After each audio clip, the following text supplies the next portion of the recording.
કાળઝાળ ગરમી પડી રહી હોય ત્યારે સુરત પોલીસે ટ્રાફિક પોઈન્ટ પર ગ્રીન મેટ બાંધી વાહન ચાલકોને ગરમીમાં આંશિક રાહત આપી છે। સુરત સહિત રાજ્યમાં કાળઝાળ ગરમી પડી રહી છે ત્યારે સુરત પોલીસે અનોખી પહેલ કરી છે। સુરત પોલીસે દરેક 4 રસ્તા પર ગ્રીન મેટ બાંધવામાં આવ્યું છે।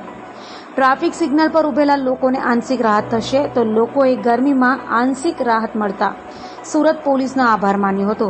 આ મુહિમ આખા દેશમાં લાગુ કરવા માંગ કરાઈ છે। ગુજરાતમાં જે રીતે હીટવેવ આગાહીને પગલે સુરત સહિત સમગ્ર ગુજરાતમાં કાળઝાળ ગરમી પડી રહી છે, જેને લઈને તંત્ર દ્વારા તમામ પ્રકારની તૈયારીઓ કરવામાં આવી છે, ત્યારે સુરત ટ્રાફિક પોલીસ દ્વારા એક નવતર પ્રયોગ કરાયો છે।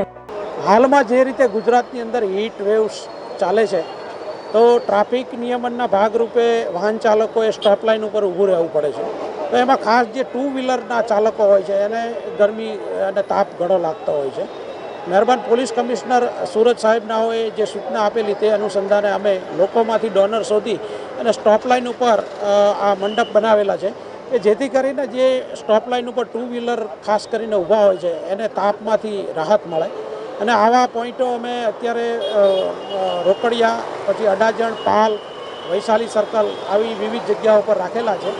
જો હીટવેવનો સમય લંબાશે તો અમે વધારે ડોનર શોધી અને આ રીતના પબ્લિકના સહયોગથી અમે આ રીતનું કામ ચાલુ રાખીશું।